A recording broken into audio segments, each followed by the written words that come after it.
This is ASOTU Unscripted, and I'm your host, Errol Bomar.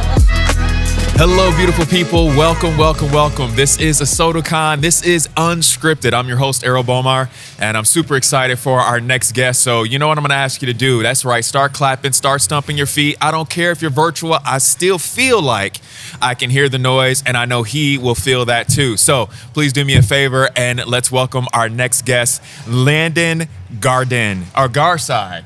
I don't know how I messed that up. We just talked about that. Landon Garside, ladies and gentlemen. Landon, welcome. Good morning, Errol. How are you doing? I am fantastic. How are you doing? Oh, not too bad. Good. I'm actually thrilled. This has been a wonderful event so far. I love that. I loved everything so far about it.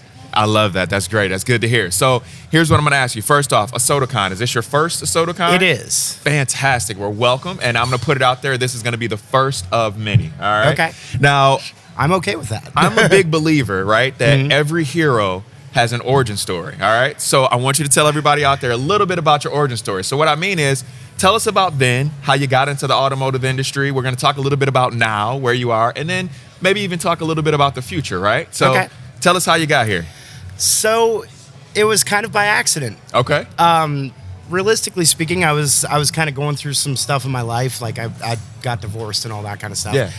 I wasn't in the insurance agency before this, but then I don't know, I was just feeling burnout and all that kind of stuff. And absolutely. I was like, you know what? I'm going to go try out working at a car dealership. Okay. And the funny thing is, I actually went and applied for a job at the dealership where I bought my Silverado at. Okay. Now, let me ask, that's because there's tons of dealerships, right? Yeah. What was it about that dealership that made you say, you know what? I can work here. I really liked the atmosphere and stuff when I was there and I was buying it. And the salesperson, his name was Brian Osenbach. He was actually a really cool guy. I enjoyed working with him. And the nice thing is he made everything nice and simple for me. So I was like, you know what? I want to try it. I want to try working it. Now I've got to break this down because I want everybody to catch it the same way I just caught it. How long ago was this that you bought this car from Ryan? Oh, God. Approximately. Close to 10 years ago. Close to 10 years ago. Yeah. Did you guys catch that? Close to 10 years ago, and he gave Ryan's full name as if this just happened yesterday. That's the type of impact that this industry allows you to have when you do it right. Okay, please continue the story. I think that's phenomenal that you remember his name 10 plus years ago. I know, right? I'm kind of surprised great. too, because sometimes I meet people 2 seconds ago and I forget their names instantly, but it all depends on how much of an impact they make on you. Absolutely. But anyway, so I tried it for a little bit, and then like I said, I was kind of going through the divorce and all that kind of stuff. I was actually teaching high school drumlines at the same time. Okay. So I was getting pulled all over the place. Yes. And I did kind of step back for a little bit. Yeah. And I ended up taking a job doing finance stuff. I think it was Springleaf or something like that. Okay. But that was a couple of months. Right. And You're then this isn't it. I got a phone call then from one of the guys that I worked at that Chevy store asking me if I wanted to work at a Toyota store. Okay. And I went down and I had a meeting with him. His name was Dave Wade. Yeah. Maybe an hour. And then he goes, I'll give you a job if you want it. And I was like, okay. I literally went into where I work, told him I was quitting. And then the next day I started at the Toyota dealership. It's amazing. I've just jumped right back into it, and I've just been running ever since. Yes, that's great. All right. So tell us a little bit about now, right? What brings you here? And I know this is your first ASOTU. So what made you make this event a priority to make sure that you were here? Because first of all, I've been following ASOTU for a few years now.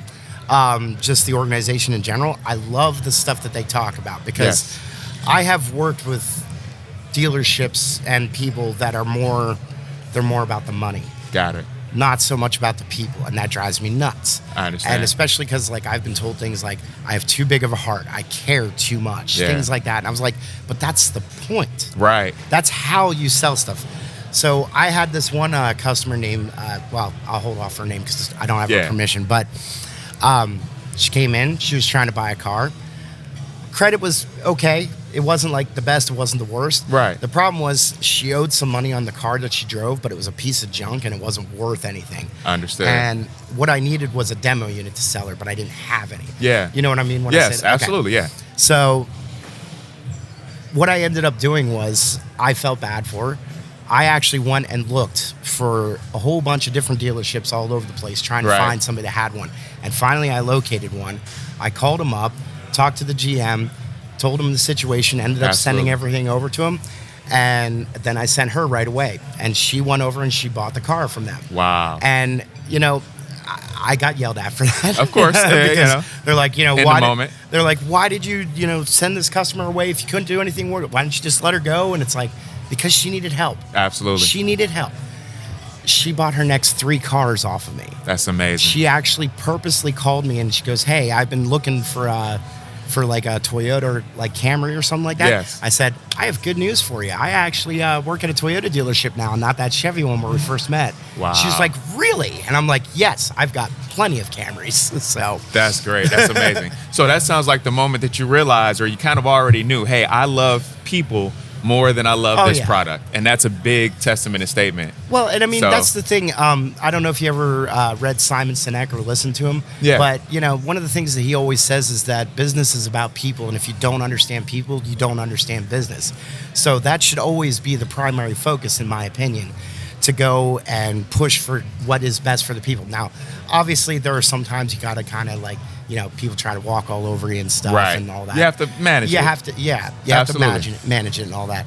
But for the most part, though, if you do what's in the best interest of the people, yes, it always works out for the best, in my opinion. Like, at least it has for me.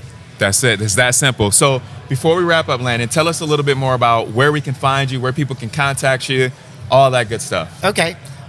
So I am mostly on, well, do you mean like the dealership that I work at? Or dealership, social media, whatever you want to share. Honestly, I'm on like LinkedIn, Facebook, Instagram, all that kind of stuff. I even have a TikTok, which that was kind of like, it took me a little bit to get used to that because I don't really necessarily like having my face on video and all that. Yes. But I'm getting used to it. But no, the funny thing is I actually switched over from sales and I do marketing now. Okay. But that was actually what I did before I came into the car industry in the first place. But what happened was the guy who was doing our merchandising left suddenly.